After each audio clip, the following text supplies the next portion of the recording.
20-something. Yeah. I mean, he is special talent. I mean, he's the best two-way player, one of the best athletes in the country. I mean, there ain't no way to sugarcoat that. Salute. Now, you guys know Travis Hunter is pretty much the talk of the country as this brother went out there and had a dominant game. One thing about him, he dominates both sides of the ball. And when you guys playing against the Colorado Buffs, you have to prepare for him in particular, as well as the other guys like Jimmy Horn Jr., Wester. You got Shepard. You got a host of guys you got to prepare for. But everybody keep on talking about Travis Hunter as well as Jimmy Horn Jr. This defensive coordinator for Nebraska and Tony White has some of the similar things to say. If you guys love this content and excited for this game against Nebraska, make sure y'all guys hit that like button for me right now. The Nebraska, Colorado, the rivalry goes back very far. Y'all make sure, like I said, y'all subscribe right now. Turn that post notification bell on to all. We're going to flood with content this week and look forward to this weekend as pertaining to these two guys going head-to-head on Saturday. Again, this is the defense coordinator and things he had to say. Let's get into it. When you're playing a heavier run team, you kind of tend change your periods to more run, more inside, more heavier personnels, and then when you get into teams that want to throw the ball, get you out in space and stuff, you might do a little bit more 7-on-7, get the guys in more space-oriented situations, so that way the game day is more like practice. So you do little things like that. Coach, that's the great thing with Coach. He says, hey, what do you guys need? And if it's more 7-on-7, then we do more 7-on-7. If it's more team. If it's more against the offense, whatever it is we need to do to put these guys in the situation that they're going to be in the game, he allows us to do. And so doing little things like that, making sure that we hop on the little things that get us in position to make plays. He is special talent. He's the best two-way player, one of the best athletes in the country. There ain't no way to sugarcoat that. You know what I mean? And again, it's one thing to face them and to have to defend that, and then it's another thing when you're just watching football and you really just admire the way he goes about the game, his love for the game, the way he plays. You can see him. He's a playmaker no matter where you put him. And so again, it'll be a challenge to the defense, and we got to make sure we're ready to go. What do you impress upon your DBs when you cover a guy like that who seemingly catches just about everything that's within his reach?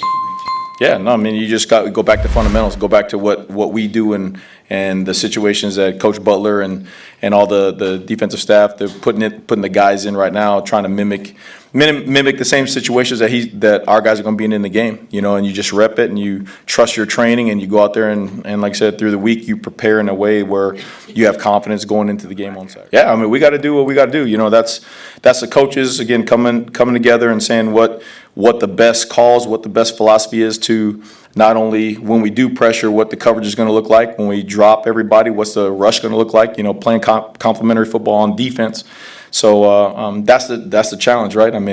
He's a talent, and it seems like if you go back through and look at all the games, there's a lot of ways people played him, and he was still able to perform, still able to execute. So again, really big challenge, but he's the type of player that makes you a better coordinator. Because you have to find ways. You got to be creative. You got to find ways to cover. You got to find ways to attack them. You got to find ways to disguise. So it's going to be a challenge. This year it's only one game, but it's more trivial, like we'll see. Yeah, no, you go back and look at the numbers and percentages, and again, it's just one game, but you kind of get a flavor of like what they like to do, right? It goes back to what the quarterback and OC see, how they want to attack. They see cover 4, they want to do this. They see 1 high, they want to do this. They see 2, they want to do this. And see if those concepts remain the same, and then.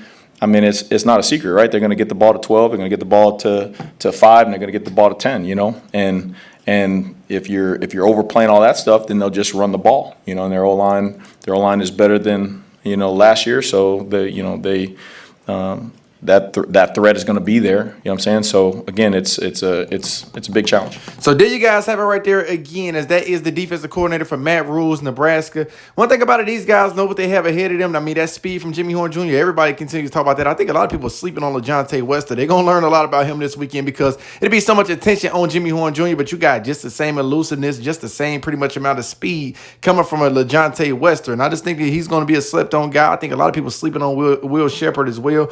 I just think that they have so many weapons that Nebraska they're gonna learn a lot about Colorado. As long as the offensive line do their part, there's gonna be a lot of points scored on the offensive end for Coach Prime and the Colorado Buffs. Again, y'all guys seen what that defensive coordinator Tony White had to say for Nebraska. Like, comment, subscribe, turn that post notification bell on to all. Let me know what you guys think. Thank you so much.